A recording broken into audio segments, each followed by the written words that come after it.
Okay, back again. Um, so I finished Outer Worlds. Holy crap, it's crooked. There we go. Finished Outer Worlds, and there's a huge list of games that I like say, oh, I want to get to it, and I never do. There's just too many, I like to play one game. I like to play it for basically as long as I want until I feel like I'm like done with it and pretty much did everything in the game, did everything I wanted to do. And I said, let me try one of the games that's been on my list for a while. Outer Worlds 1 was one of them. And so I also decided to do Starship Troopers Extermination. And I had heard a lot of good things about this game. Uh, and I love horde shooters like, the World War Z, Left 4 Dead, kind of like Back for Blood as well. Space Marine 2 that just came out. It's kind of like a horde shooter kind of game. I mean, these kinds of games have been around for a good while now, and I always like the co-op horde shooters. And this one truly does it different. And the comparison I like to give is this game is kind of like the Battlefield of like co-op horde shooters. And I say that because the scale of it is just crazy, right? Most of these horde shooter games, Left 4 Dead, Space Marine 2, Aliens Fireteam Elite is also a really good one. That one's not as well known, but that one was really good. Those ones are around like 3 to 4 players. Vermintide, another really popular one. Darktide, Warhammer Darktide. Phone's going off. Try not to cuss in these videos. But so like the scale of this is it's like Battlefield comparatively because there's 16 players in this. There's 4 squads. The maps are really big.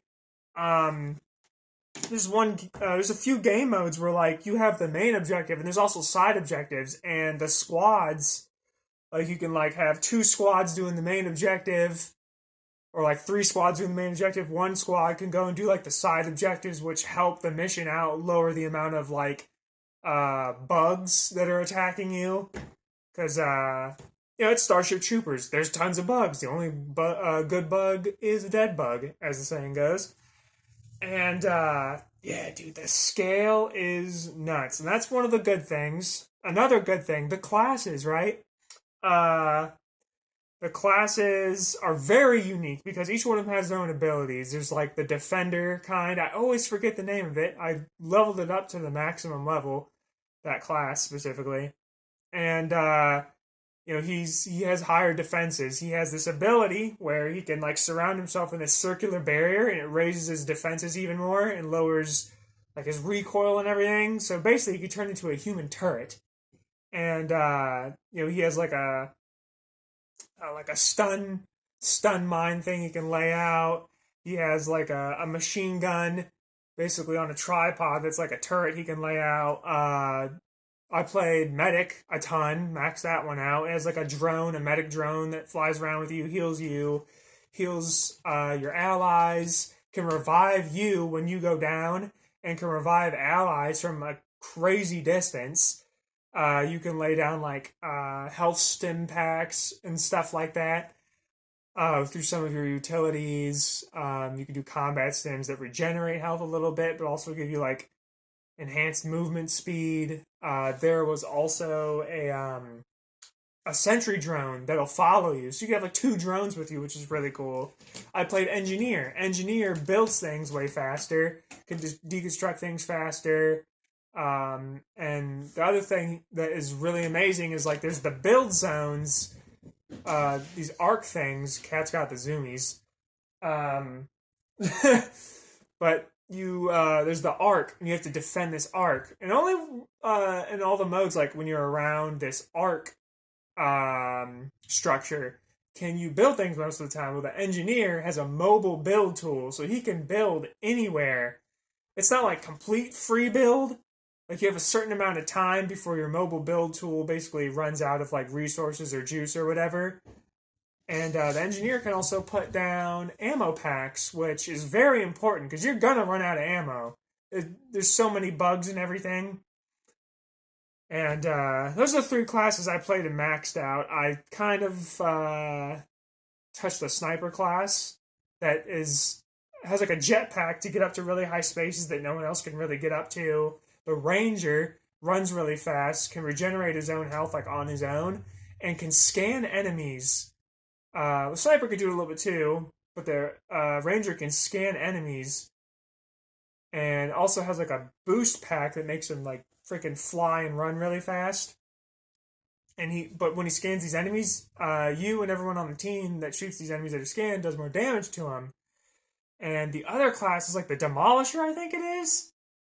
He has a freaking backpack with missile launcher in it, and like you do his ability, and it shoots out a bunch of missiles, just destroying crap. And each class has like their own weapons, as well. And what is really cool is the weapon sharing system, right? Like, a decent amount of these horde shooters, these co-op horde wave shooter kind of things, each class, like, their weapons are their weapons, right? But, for instance, the Demolisher class, the freaking missile backpack having dude, he, come here, little bud, and down. He can actually, or he has a freaking grenade launcher that has like the freaking revolver barrel kind of thing to it. That like it rotates. And if you take your time, it takes a good amount of time, but if you take your time and level a weapon all the way up, you get a bunch of attachments for it. You will get like camos for it, so cool cosmetic stuff. But when you level it to the very last level, which is level 10, you get to use that weapon on any class. So you could literally, like, take the grenade launcher and use it on the medic. And, like, you're not thinking crazy firepower for a medic, but you could do it if you put the time in. And that was so cool to me. I really liked that. And another thing, so this game, like I said, it's like Battlefield-ish on scale compared to other horde shooters. It's 16 players, 4 squads. The maps are huge. And you build fortresses. There's like a base building kind of thing into it to defend yourself from the bugs, and you can repair the walls and stuff. And there's companies, which is this game what they call, what basically guilds. Like instead of guilds, they call it companies.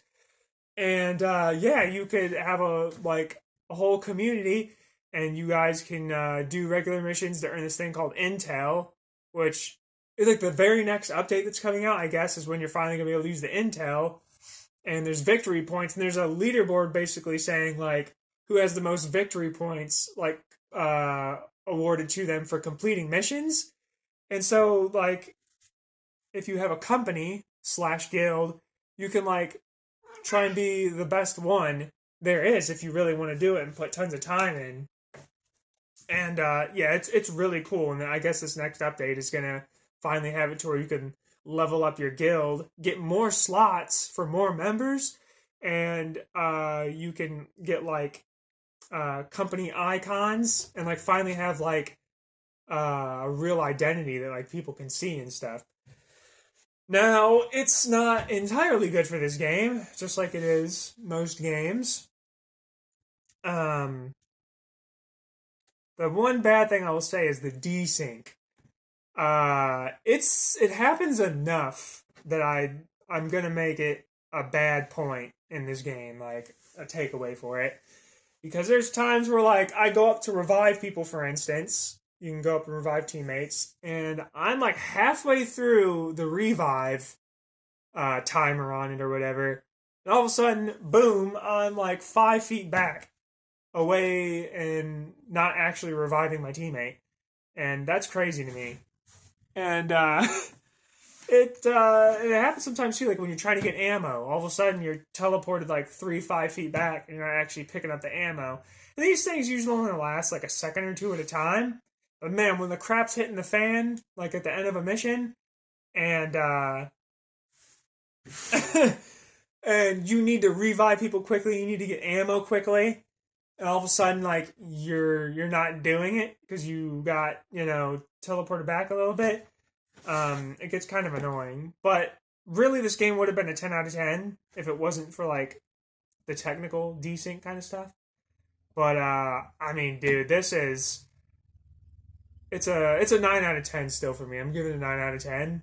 And it really is actually a unique experience. You do not play horde shooters / like Left 4 Dead co-op kind of games like this on this scale. I can't really think of another one that that does it to this large of a scale with the players and map sizes and stuff. And I would say definitely play this. It's actually crazy to me because I checked how many people were playing it only because I started seeing like the same people in some of my matches. And turns out there's really like, it has a decent little player base. There's like a few thousand people playing it at any given time. But I am so surprised. Like, this game should be more popular than it is. I mean, this is one of the best, if not the best, like horde co-op shooters like you could play right now. It's really that good. And so yeah, 9 out of 10. And I don't actually know what I'm going to be playing next, but I will be doing a review on it when I do play whatever I play next. But yeah, again, the channel has been steadily growing, and it's nice. And thank you all for the likes and subscribes and, the comments here and there and stuff. And like I always say, I will see you guys later in the next video. Thank you for watching. Later.